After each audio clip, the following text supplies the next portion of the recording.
sinking to start September, but there could be a positive surprise in store. So says CNBC contributor Tom Lee of Fundstrat Global Advisors, with me here at Post 9. You're always trying to find the positive within the negative. Some say it's getting harder to do that. Yeah, I mean, the last few weeks, it's been hard to find anyone that is positive, right? I think they've all been gone into hibernation, early winter. There are a few people, here and there. Yeah. But what allows you to remain as such? Well, I think that it still comes down to our belief that a lot of the pessimism about inflation is anchoring negative sentiment.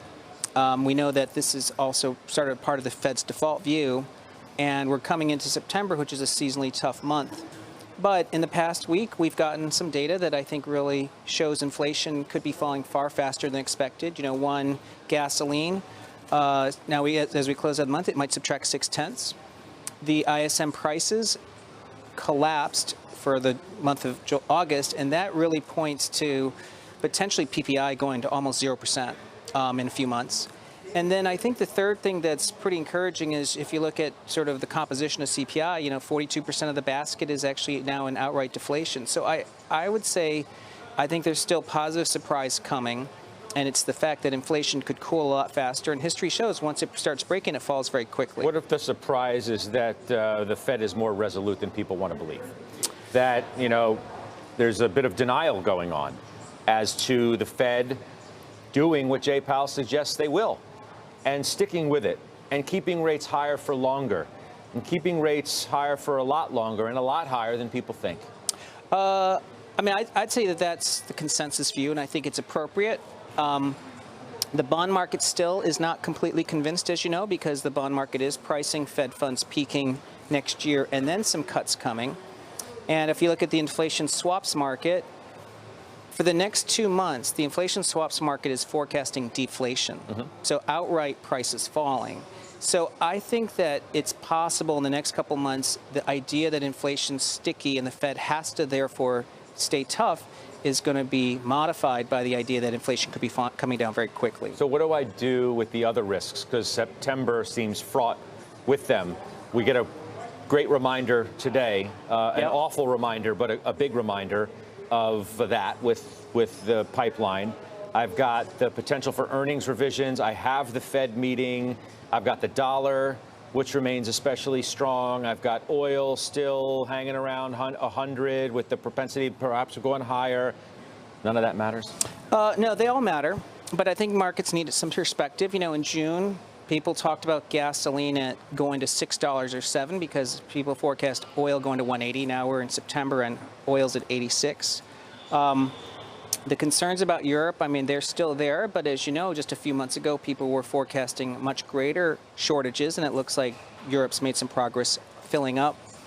And I would say just from a market history, I know seasonality is tough, but we already know investor positioning is actually really light and sentiment's negative. So I think as technicals improve, the dollar doesn't have to keep going up. And if interest rates break, I think a lot of these could add up to stocks rallying pretty hard. What multiple is justified, do you think, for the market?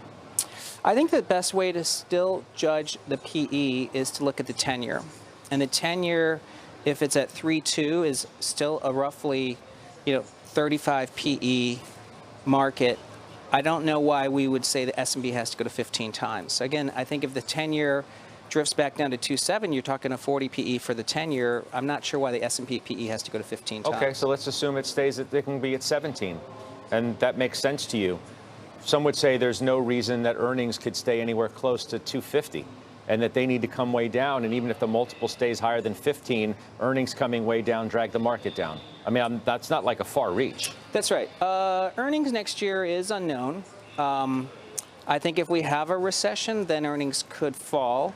But if it's a soft landing or even a growth recession, that doesn't mean S&P earnings actually have to falter because, one, companies are producing more output with, not a huge increase in employment. And there's been a lot of cost discipline that came out of the pandemic, and I don't think they lost that cost discipline.